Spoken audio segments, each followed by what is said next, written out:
नाजरीन, इस वक्त एक बड़ी खबर सामने आ रही है। ट्रंप के बयान को लेकर के पार्लियामेंट में काफी हंगामा है। अपोजिशन का वॉकआउट सामने आया है। लोकसभा से अपोजिशन ने वॉकआउट कर लिया है। अपोजिशन वजीर आजम से मुतालबा कर रही है कि वो इस पूरे मामले को लेकर के जवाब दे। इस वक्त की काफी अहम खबर, ट्रंप के बयान को लेकर के पार्लियामेंट में हंगामा जारी है। अपोजिशन ने वॉकआउट कर लिया है। आपको बता दें, वजीर आजम से ओपोजिशन जवाब तलब कर रही है और इसी को लेकर के लोकसभा से ओपोजिशन ने वॉकआउट कर लिया है।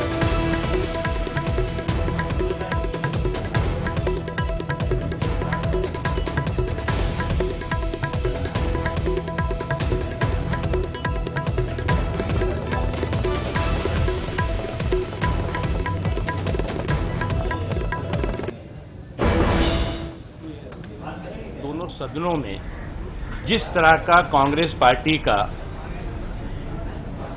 अहंकार और गुरूर फिर से एक बार दिखाई पड़ रहा है, उससे एक बात बहुत साफ है कि रस्सी जल गई है, बल अभी भी नहीं है और वो बल भी चला जाएगा।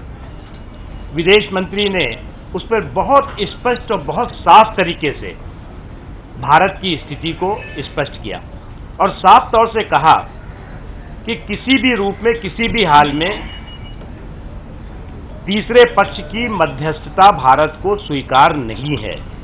इससे ज्यादा स्पष्ट भारत का रुख हो नहीं सकता।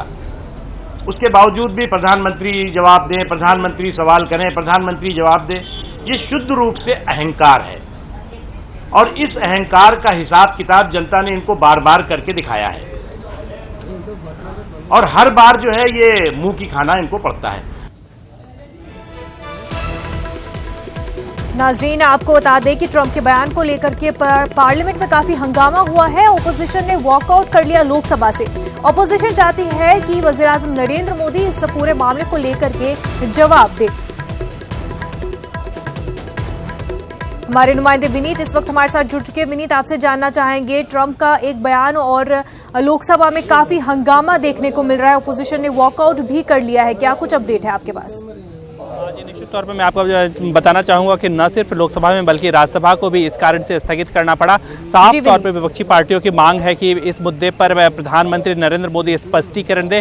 हालांकि राज्यसभा में इस मुद्दे पर जो विदेश मंत्री हैं एस जयशंकर, उन्होंने अपना बयान दिया है, उन्होंने स्पष्टीकरण दिया है, लेकिन विपक्ष उनके बयान से संतुष्ट नहीं और वो चाहता है कि प्रधानमंत्री नरेंद्र मोदी इस पर अपना बयान दे, क्योंकि यह जो मामला है वो प्रधानमंत्री से जुड़ा हुआ मामला है। हालांकि मैं आपको यह भी बताना चाहूंगा कि अमेरिकी विदेश मंत्रालय की ओर से भी स्पष्टीकरण आ गया है, लेकिन विपक्ष जो है वो अपनी मांग पर अड़ा हुआ है और साफ तौर पर चाहता है कि प्रधानमंत्री नरेंद्र मोदी इसको लेकर के बयान दे, क्योंकि यह कश्मीर का मुद्दा है और विपक्ष चाहता है कि जिस तरह से शिमला समझौता हुआ उसी के आधार पर कश्मीर में बातचीत आगे बढ़नी चाहिए और वो चाहता है कि द्विपक्षीय बातचीत ही हो, इसमें किसी की मध्यस्थता को विपक्ष को स्वीकार नहीं। और विपक्ष चाहता है कि इसी मुद्दे पर प्रधानमंत्री नरेंद्र मोदी स्पष्टीकरण दे, क्योंकि जिस तरह से अमेरिकी राष्ट्रपति डोनाल्ड ट्रंप की ओर से कहा गया कि वो कि प्रधानमंत्री नरेंद्र मोदी ने मध्यस्थता की बात कही थी, तो ऐसे में यहां पर भारत की संप्रभुता और शिमला समझौते में जिस तरह का एग्रीमेंट है, द्विपक्षीय समझौते का एग्रीमेंट है,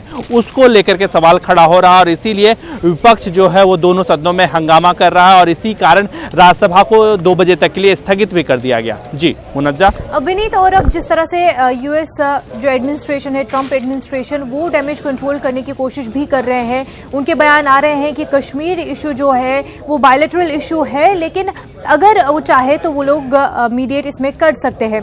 तो इस तरह से जो ट्रंप ने बयान दिया और अब उस पर इतना ज्यादा हंगामा हो रहा है, तो क्या सियासी तरीके से भी जो अपोजिशन पार्टियां इसका फायदा लेने की कोशिश करें, जबकि ट्रंप एडमिनिस्ट्रेशन खुद इसको बायलैटरल इशू करार दे रही है?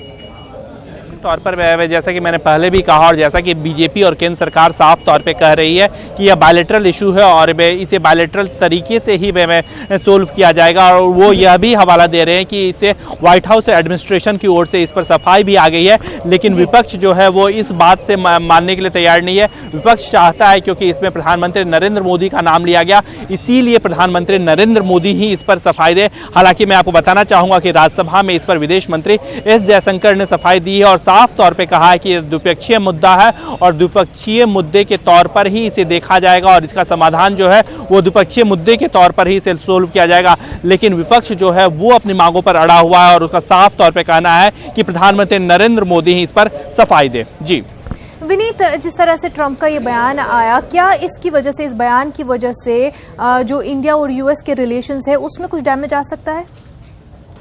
अगर हम देखें तो ये एक भारत और अमेरिका के जो संबंध है वो काफ़ी व्यापक संबंध है और मल्टी लेवल है, इसमें कई लेयर्स हैं, कई स्तरों पर संबंध है। तो इस बयान को लेकर के बहुत कम संभावना है कि इसको लेकर के भारत और अमेरिका के संबंध में कोई फर्क आए, क्योंकि बाद में जब डोनाल्ड ट्रंप ने, राष्ट्रपति ट्रंप ने यह बयान दिया, उसके बाद से ही अमेरिकी में जो एडमिनिस्ट्रेशन है, व्हाइट हाउस एडमिनिस्ट्रेशन है, उनकी ओर से सफाई आया है। तो कोई भी नहीं चाहता, न भारत चाहता है कि भारत और अमेरिका के रिश्ते खराब हो, और इसीलिए भारत की ओर से भी संयम बरता जा रहा है। और वहीं पर अगर हम अमेरिका की ओर से बात करें तो अमेरिका की ओर से भी सफाई दी जा रही है। तो दोनों ही देशों को एक दूसरे की जरूरत है और ऐसे में कोई देश नहीं चाहता कि रिश्ते खराब हो, इसीलिए दोनों ही देश इसमें डैमेज कंट्रोल में जुटे हुए हैं। जहां तक हम बात करें अमेरिकी एडमिनिस्ट्रेशन की बात करें, अमेरिकी एडमिनिस्ट्रेशन की ओर से ही सफाई दी गई है।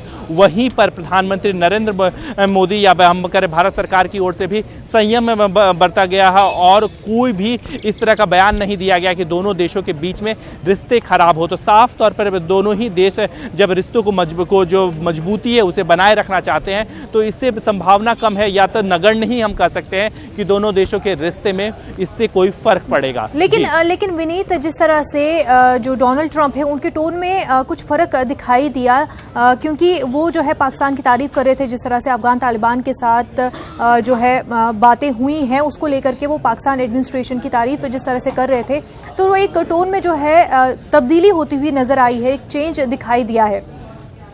जी, अगर हम भारत और पाकिस्तान के रिश्तों के बारे में बात करें, या अमेरिका और पाकिस्तान के रिश्तों के बारे में बात करें, या फिर अमेरिका और भारत के रिश्ते के बारे में बात करें, ये जो रिश्ते हैं वो अलग अलग रिश्ते हैं और इसे अलग अलग तरह से देखा जाता है और इसकी अलग अलग तरह से व्याख्या भी की जाती है। अगर हम भारत और अमेरिका के रिश्ते के बारे में बात करें तो काफ़ी मजबूत रिश्ता है। कई भारत के जब भारत के प्रधानमंत्री अमेरिका जाते हैं उनका काफ़ी सम्मान होता है। और वहीं पर अगर हम एक बड़ी बात जो हम बताना चाहते हैं, जब अभी इमरान खान ही पाकिस्तान के प्रधानमंत्री हैं, वो अमेरिका गए थे तो उन्हें उस तरह का रिसेप्शन नहीं मिला जिस तरह के रिसेप्शन भारत के प्रधानमंत्री को मिलता है। वहां पर अमेरिका की ओर से कोई भी डेलीगेशन नहीं गया हुआ था। तो साफ तौर पर उनको रिसीव करने के लिए, इमरान खान को रिसीव करने के लिए कोई बड़ा आदमी वहां पर नहीं गया था, कोई बड़ा मंत्री नहीं गया था। तो हम समझ सकते हैं कि भारत और अमेरिका के रिश्ते कैसे हैं और अमेरिका और पाकिस्तान के रिश्ते कैसे हैं। अमेरिका को पाकिस्तान की जो ईरान या अफगानिस्तान के क्षेत्र पर एक जो सामरिक ज़रूरत है उसके हिसाब से ज़रूरत है, जबकि भारत जो है वो अमेरिका का नेचुरल अलायंस है। जो जियो पॉलिटिकल कंडीशंस है या फिर जिस तरह की अर्थव्यवस्था भारत की है वैसे में भारत का अमेरिका अलायंस है। तो और जबकि अगर हम पाकिस्तान के साथ में बारे में बात करें तो वो स्ट्रैटेजिक अलायंस है, क्योंकि अमेरिका को वहाँ पर ईरान और अफगानिस्तान को चेक करने के लिए पाकिस्तान की ज़रूरत होती है। लेकिन अगर हम भारत के और अमेरिका के संबंध के बारे में बात करें तो वो मल्टी लेयर में संबंध है। जो साउथ ईस्ट में एशिया की पॉलिटिक्स है वहाँ पर उसको लेकर के भारत और अमेरिका के संबंध है। भारत एक उभरता हुआ अर्थव्यवस्था है, बड़ी भारत दुनिया का बहुत बड़ा अर्थव्यवस्था है, इसको लेकर के अमेरिका की ज़रूरत है।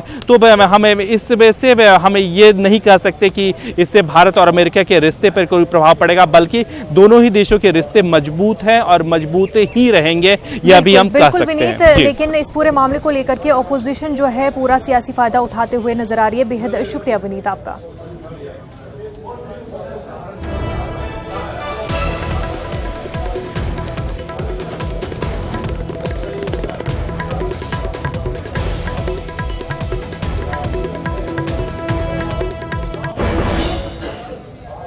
नाजरीन, इस वक्त की एक और बड़ी खबर, ट्रंप के बयान पर राहुल का ट्वीट सामने आया है। अगर ट्रंप का दावा सही है तो पीएम मोदी ने हिंदुस्तान के वफाद और 1972 के शिमला समझौते से दगा किया है। वजारत खारजा की कमजोर तरदीद से काम नहीं चलेगा। पीएम को मुल्क को बताना होगा ट्रंप और उनकी मुलाकात में क्या हुआ था। नाज़रीन, ट्रंप के बयान को लेकर के हंगामा काफी जारी है और साथ ही में अब राहुल का ट्वीट भी सामने आया है। राहुल ने अपने ट्वीट में लिखा है कि अगर ट्रंप का दावा सही है तो पीएम मोदी ने हिंदुस्तान के मफाद और 1972 के शिमला समझौते से दगा किया है। वजारत खारजा की कमजोर तरदीद से काम नहीं चलेगा। राहुल ने लिखा है कि पीएम को मुल्क को बताना होगा कि ट्रंप और उनकी मुलाकात में क्या कुछ हुआ था।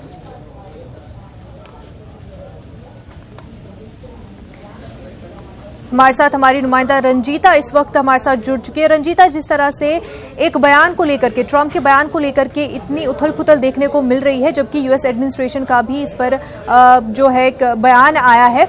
राहुल ने ट्वीट किया है। राहुल कह रहे हैं कि अगर ट्रंप का जो दावा है वो सही है तो दगा किया है पीएम मोदी ने, वो वजाहत चाहते हैं।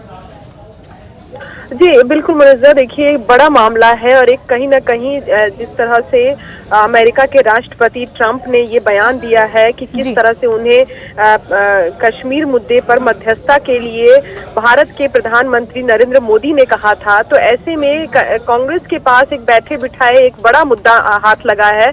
राहुल गांधी के ट्वीट से साफ तौर पर यह समझा जा सकता है कि राहुल गांधी सीधे तौर पर पीएम मोदी पर निशाना साध रहे हैं और अपने ट्वीट में उन्होंने साफ कहा है कि अगर विदेश मंत्रालय एक टिप्पणी कर रही है इस पूरे मामले पर तो उससे काम नहीं चलेगा। मामले पर पीएम मोदी को बोलना चाहिए, ये साफ करना चाहिए कि उनके और ट्रंप के बीच किस तरह की बातचीत हुई थी, क्या इस बारे में कोई बातचीत हुई थी। और अगर ट्रंप का दावा सही है तो ऐसे में देश के साथ विश्वासघात किया है पीएम मोदी ने। 1972 में जो शिमला समझौता हुआ था उसके साथ दगा किया गया है, तो एक बड़ा मामला और कहीं ना कहीं इस मामले को छोड़ने के मूड में विपक्षी नहीं दिख रहे हैं। संसद में भी जिस तरह से कांग्रेस के साथ ही जो दूसरी विपक्षी पार्टियां हैं उन्होंने हंगामा किया है और साफ तौर पर सभी राजनीतिक पार्टियों की यही मांग है कि इस पूरे मामले पर पीएम सफाई दे दोनों सदनों में। जी बिल्कुल रंजीता, और जिस तरह से इससे पहले भी जो उमर अब्दुल्ला है उनका भी ट्वीट सामने आया था, उनने पूछा था, सवाल किया था, साफ तौर पे वज़ीर आज़म को ही निशाना बनाया था कि क्या फिर ट्रंप झूठ बोल रहे हैं। और उसके साथ ही जो मीरवाइज उमर फारूक है उसने भी ट्वीट किया था, उन्होंने भी ट्वीट किया था कि क्या जो अवाम है वो जो कश्मीर की अवाम है वो चाहती है कि मसले का हल हो और अगर डायलॉग होता है उसमें मीडिएट करती है यूएस तो वो इसका खैर मकदम करेंगे। जी बिल्कुल, देखिए सभी नेता अपनी अपनी तरफ से बयान दे रहे हैं, कुछ नेताओं का ट्वीट भी सामने आया है, सदन में हंगामा चल रहा है और नेताओं की अपनी अपनी दलीलें हैं। अभी कुछ देर पहले कांग्रेस के जो महासचिव है हरीश रावत, उनसे हमने बातचीत की और उन्होंने साफ तौर पर ये कहा कि जो बयान सामने आया है ट्रंप का वो अपने आप में एक चिंता का विषय है। अगर इस तरह की बात हुई है पीएम मोदी और डोनाल्ड ट्रंप में तो ऐसे में कौन सच बोल रहा है और कौन झूठ, ये बात अब तब सामने आएगा जब पीएम मोदी इस पूरे मामले पर बोलेंगे। तो कहीं न कहीं कांग्रेस पार्टी अब इस मामले में पीएम की सफाई चाहते हैं, पीएम की तरफ से बयान चाहते हैं और ये देखना चाहते हैं कि पीएम मोदी इस पूरे मामले पर क्या कहते हैं, क्योंकि अगर पीएम मोदी इस मामले पर बोलेंगे तो कहीं न कहीं निशाना ट्रंप भी होंगे और उनको ये कहना पड़ेगा कि ट्रंप का बयान जो है वो झूठा है। तो ऐसे में ये पूरा मामला अब गंभीर होता दिख रहा है। कांग्रेस, क्योंकि संसद चल रहा है और सदन में भी हंगामा चल रहा है, तो ऐसे में अब कांग्रेस का जो रुख है और दूसरी विपक्षी पार्टियां हैं उनका जो रुख है, उसके बाद अब सरकार क्या रुख अख्तियार करती है, क्या रणनीति बनाती है इस पूरे मामले पर। विदेश मंत्रालय ने अपनी तरफ से सफाई दे दी है लेकिन इस सफाई से विपक्षी अभी तक संतुष्ट नहीं है, तो क्या पीएम मोदी इस पूरे मामले पर सदन में अपनी बात रखेंगे, ये देखने वाली बात होगी। बिल्कुल रंजीता, बेहद शुक्रिया आपका। वजारत दाखिला ने लोकसभा में जम्मू कश्मीर में दहशतगर्दाना सरगर्मियों में कमी आई है, इस बात की जानकारी दी है। वजारत दाखिला ने कहा है कि मौजूदा दिहाई में दहशतगर्दाना सरगर्मियों में 70% कमी आई है। बयान में कहा गया है कि कश्मीर में दहशतगर्दाना सरगर्मियों में 71% से घटकर अब 21% ही रह गई है। कश्मीर में गुज़िश्ता दिहाई में 23,290 दहशतगर्दाना वाक़यात रोनमा हुए थे और जारिया दिहाई में सिर्फ 3,187 वाक़यात रोनमा हुए हैं।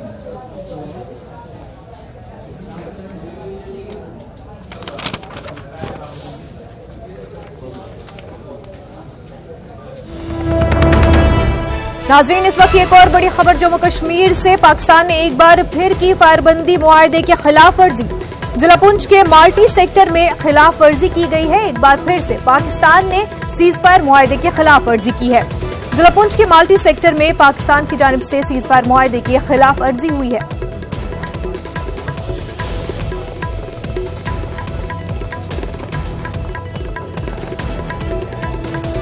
जैसा कि लगातार देख रहे हैं कि पाकिस्तान जो है सीज फायर मुआहदे की खिलाफ वर्जी करता आ रहा है और एक बार फिर से जिला पुंछ के माल्टी सेक्टर में पाकिस्तान ने सीज फायर मुआहदे की खिलाफ वर्जी की है।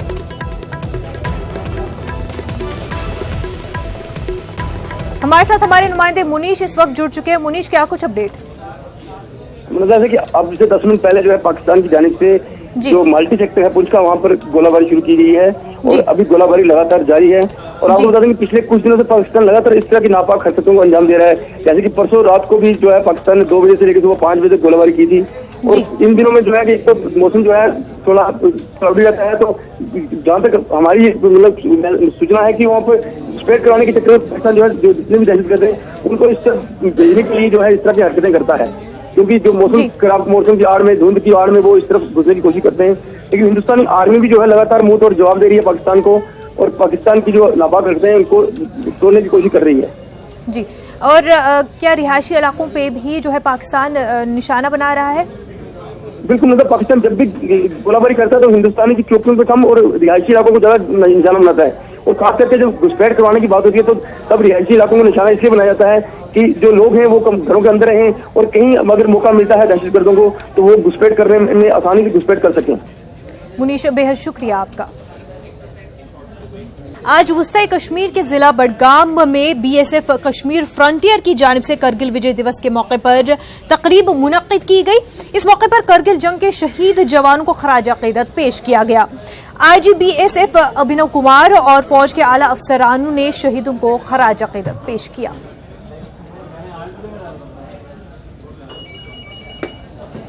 स्मारक है, इस पर हमने आज एक रीथ लेइंग सेरेमनी ऑर्गेनाइज की थी, जिसमें सारे हमारे वरिष्ठ अधिकारियों ने कारगिल और बीएसएफ के जितने भी शहीद हुए हैं कश्मीर घाटी में उन सबको श्रद्धांजलि दी। 27 तारीख को हमारा प्लान है कि हम लोग कारगिल में जो वॉर मेमोरियल है वहाँ जाकर बीएसएफ की ओर से उन शहीदों को भी डायरेक्टली श्रद्धांजलि अर्पित करें, उन पहाड़ियों के बीच में जहाँ पर हमारे जाबाजों ने कुर्बानी दी थी। देखिए, कारगिल से पहले बीएसएफ जोजिला के आसपास के एरिया में भी लाइन ऑफ कंट्रोल पर तैनात थी, और हमारे लिए बड़े फख्र की बात है कि हमारे साथियों ने उस समय वहाँ जो लोकल भेड़ बकरी चराने वाले थे उनके साथ मिलकर बड़ी कुछ अहम सूचनाएं दी घुसपैठ के बारे में, और उन सूचनाओं के दम पर ही हमें सही आंकलन हुआ कि किस तरह से हमारे इलाके में घुसपैठ की गई है, और फिर उसका फौज ने अपने तरीके से तैयारी करके मुंहतोड़ जवाब दिया। इस वक्त की एक और बड़ी खबर कर्नाटक के बहरान से जुड़ी हुई। आजाद अरकान असेंबली की अर्जी पर कल होगी समाअत। सुप्रीम कोर्ट से दोनों ने रुजू किया है। तहरीक एतमाद के सिलसिले में दोनों ने अदालत का दरवाजा खटखटाया है। तहरीक एतमाद पर कर्नाटक असेंबली में बहस जारी है। आपको बता दें कि आजाद अरकान असेंबली की अर्जी पर कल समाअत होगी। सुप्रीम कोर्ट से दोनों ने रुजू किया है। तहरीक एतमाद के सिलसिले में दोनों ने अदालत का दरवाजा खटखटाया और अब कल अर्जी पर समाअत होगी। हमारे साथ हमारे नुमाइंदे रऊफ जुड़ चुके हैं। रऊफ, क्या अपडेट है पूरे मामले को लेकर? जी देखिए, सुप्रीम कोर्ट ने 2 आजाद एमएलए की समाअत पर कल समाअत करने का फैसला किया है। क्योंकि आज इस पर समाअत होना था, आज इस पर कुछ फैसला आना था, लेकिन कल जो है सुप्रीम कोर्ट इस मामले पर समाअत करेगी। यानी कि कल तक ये कर्नाटक का जो सियासी हंगामा है वो कल तक चल सकता है। और सुप्रीम कोर्ट ने जैसा कि ये जो 2 आजाद एमएलए इसलिए गए हैं कि जल्द से जल्द जो है तहरीक एतमाद की कार्रवाई मुकम्मल कर ली जाए जी। और ये मामला जो है सुप्रीम कोर्ट में एक जानिब जेर समाअत है। तो दूसरी तरफ जो है असेंबली का इजलास बदस्तूर जारी है। असेंबली में जो है इस वक्त जो है बहस हो रही है, गुफ्तगू हो रही है, तहरीक एतमाद के मुख्तलिफ पहलुओं पर गुफ्तगू हो रही है। और जिस अंदाज में बीजेपी कांग्रेस के जो लीडरान अपनी बात रख रहे हैं कि उन्हें जो है उनके साथ नाइंसाफी हुई है, उनके जो है 15 एमएलए को एक जगह रखा गया है, इसके पीछे बीजेपी है। बीजेपी इस तरह जो है जमहूरियत से बनी हुकूमत को गिराने की, इक़्तिदार से बेदखल करने की कोशिश कर रही है। तो इस तरह जो है आज दिन भर जो है ये बहस जारी रहने का इम्कान है। और जैसा कि स्पीकर ने ये बात कही है कि आज शाम 6 बजे तक आप एतमाद की कार्रवाई मुकम्मल कर लें, वज़ीर आला एतमाद का वोट हासिल कर लें। लेकिन अभी तक कोई ऐसे आसार नहीं दिखाई दे रहे हैं कि आज वज़ीर आला एतमाद का वोट हासिल करने के लिए आमादा होंगे। लेकिन क्योंकि कल सुप्रीम कोर्ट का फैसला आने वाला है समाप्त होने वाली है। तो यहाँ पर कल तक ये मामला, पूरा मामला कल तक के लिए टल सकता है। जी बिल्कुल रूफ, और जिस तरह से हमने कल भी देखा था, स्पीकर ने कल भी कहा था कि कल ही ट्रस्ट वोट होगा किसी भी सूरत में, और आज उन्होंने फिर कहा कि 6 बजे तक ट्रस्ट वोट की प्रोसेस जो है वो पूरी कर ली जाएगी। लेकिन क्या आज भी कल की तरह ही सिर्फ बहस में ही पूरा वक्त निकाल लिया जाएगा? जी बिल्कुल भी ऐसा ही लग रहा है कि आज का पूरा वक्त जो है आज बहस में ही जाएगा, क्योंकि एक लंबी फहरिस्त कांग्रेस और जेडीएस ने स्पीकर के सामने दी है उन लीडरों की जो बहस करेंगे, जो बात करेंगे, मुख्तलिफ पहलुओं पर रोशनी डालेंगे। तो इस लिहाज से आज का दिन भी जो है बहस में ही जा सकता है, क्योंकि यहाँ पर हम देख रहे हैं कि कांग्रेस और जेडीएस ये चाह रही हैं कि ये तमाम चीजें जो है अवाम के सामने आए। किस तरह बीजेपी जो है उनकी हुकूमत को गिराने की कोशिश कर रही है, किस तरह उनके एमएलए को एक जानिब जो है मुंबई में रखा गया है, उनसे मुलाकात करने का मौका नहीं दिया जा रहा। ये तमाम चीजें जो हैं इस वक्त जो है डीके शिव कुमार खिताब कर रहे हैं। डीके शिव कुमार मुंबई गए थे आजाद एमएलए से मिलने के लिए, माफ कीजिएगा बागी एमएलए से मिलने के लिए मुंबई गए थे, लेकिन वहां पर उन्हें मुलाकात करने नहीं दी गई। तो अपना दुखड़ा सुना रहे हैं डीके शिव कुमार इस वक्त असेंबली के ऐवान में, और बता रहे हैं कि उनके साथ बड़ी नाइंसाफी हुई है, कांग्रेस पार्टी के साथ नाइंसाफी हुई है। इस तरह जो है बीजेपी इक़्तिदार और पैसे की बलबूते पर जो है डिस्क्वालिफिकेशन को लेकर के आज जो है बाकी अरकान को स्पीकर से मिलना था, समन किया गया था, लेकिन उन्होंने 4 हफ्ते का वक्त मांगा है। जी बिल्कुल, आज जो है बागी अरकान को मिलना था, आज स्पीकर के सामने आना था, लेकिन बागी एमएलए की जानिब से उनके वकला ने आज स्पीकर रमेश कुमार से मुलाकात की है और वजीद वक्त तलब किया है। तो ये कार्रवाई एक जानिब जारी है, लेकिन सबसे बड़ा सवाल इस वक्त का ये है कि कब वज़ीर आला एचडी कुमारस्वामी भी एतमाद का वोट हासिल करेंगे, आज करेंगे या कल करेंगे। अब सुप्रीम कोर्ट के फैसले के बाद ऐसा महसूस हो रहा है कि ये कार्रवाई कल तक के लिए मुलतवी होगी। कल भी जो है असेंबली का इजलास जारी होगा और कल सुप्रीम कोर्ट क्या हिदायत देगी इस पर जो है मुनहसिर है कि रियासत कर्नाटक के हालात क्या हो सकते हैं। बिल्कुल रऊफ, और जिस तरह से कहा जा रहा था कि कुमारस्वामी रेजिग्नेशन दे सकते हैं और ट्रस्ट वोट में वो पार्टिसिपेट ना करे, लेकिन कुमारस्वामी ने कहा कि ये बस एक पब्लिसिटी स्टंट था, उनका सिग्नेचर फॉर्ज किया गया था। तो उन्होंने उन सारी कयास आराइयों पे रोक लगा दी है कि जहां पर कहा जा रहा था कि कुमारस्वामी रेजिग्नेशन दे सकते हैं। जी बिल्कुल भी, कल जो एक फर्जी लेटर वज़ीर आला एचडी कुमारस्वामी के इस्तीफे का एक फर्जी लेटर सोशल मीडिया में वायरल हुआ था, उस लेटर को लेकर हंगामा हुआ और वज़ीर आला ने उस लेटर को ऐवान में पेश किया और बताया कि इस तरह की हरकतें हो रही हैं मेरे खिलाफ और मैंने मेरे फर्जी दस्तखत के साथ ये जो गवर्नर के नाम एक मकतूब जो है किसी ने बनाकर इस तरह से किया गया है। ये तमाम चीजें जो है इल्जामात दर इल्जामात का सिलसिला जारी है और बीजेपी जो है, बीजेपी का खीमा इस वक्त खामोश बैठा हुआ है और इन तमाम खिताबात को सुन रहा है। इससे पहले डीके शिव कुमार से कबल यूटी कादर ने खिताब किया। यूटी कादर ने भी जो यहाँ के वजीर शहरी तरक्यात और हाउसिंग हैं, यूटी कादर ने भी कहा कि बीजेपी किस तरह जो है एक जमहूरी तर्ज पर मुंतखब गवर्नमेंट को इक़्तिदार से बेदखल करने की कोशिश कर रही है और उन्होंने यूटी कादर ने ये बात भी कही कि हमारे साथ जो भी नाइंसाफी हुई है ये तमाशा जो है अवाम देख रही है। ये पर कहीं ना कहीं इन बहस को लेकर के, इन सारी बातों को लेकर के जो बहस हो रही है असेंबली में, इसको लेकर के जो वक्त ले रही है जो कोalition की हुकूमत है, क्या उस वजह से वो 2-3 दिन तो टाल सकते हैं, लेकिन ट्रस्ट वोट होना है, तो ऐसे में ये वक्त क्यों ज़ाया कर रही है कोalition की हुकूमत? जी बिल्कुल भी, ट्रस्ट वोट तो किसी भी सूरत में होना है और यहाँ पर जो टाल मटोल की जो हिकमत अमली इसलिए इख्तियार की जा रही है कि अभी भी कांग्रेस और जेडीएस को ये उम्मीद है कि जो बागी एमएलए हैं वो उनमें अगर चंद एमएलए इनके पास आ जाएं तो तस्वीर बदल सकती है। देखिए यहाँ पर मैं आपको बता दूं कि 105 जो है 103 का जो मैजिक नंबर इस वक्त मुकर्रर किया गया है, 103 में जो है 105 बीजेपी के पास है, कांग्रेस और जेडीएस के पास 100 एमएलए हैं। तो ज्यादा फर्क नहीं है, यानी कि बहुत ज्यादा फर्क नहीं है। अभी भी ये कोशिश इनकी है कि किसी भी तरह हम बचा सकते हैं। अगर वहाँ से 3-4 एमएलए उनके कब्जे में आ जाएं, उनकी जानिब आ जाएं, जो इस्तीफा देकर चले गए हैं, वो कोशिशें जो हैं बदस्तूर जारी हैं। और जराये के मुताबिक हमें ये भी खबर मिल रही है कि कांग्रेस की लीडर जो हैं, जो बागी एमएलए हैं, उनके खानदान वालों से भी गुफ्तगू कर रहे हैं, उनको भी मनवाने की कोशिश कर रहे हैं कि अभी भी वक्त है, आप आ जाइए। कुमारस्वामी की हुकूमत जो है पूरी तरह से कोशिश कर रही है कि किसी तरह से बाकी अरकान को वापस मना लिया जाए, लेकिन इस तरह से लग रहा है कि एक तरह से वक्त ही जाया किया जा रहा है। बेहद शुक्रिया रूफ आपका तमाम तर तफसीलात के लिए। नाजरीन, बुलेटिन में फिलहाल इतना ही, हमें दीजिए इजाजत। आदाब।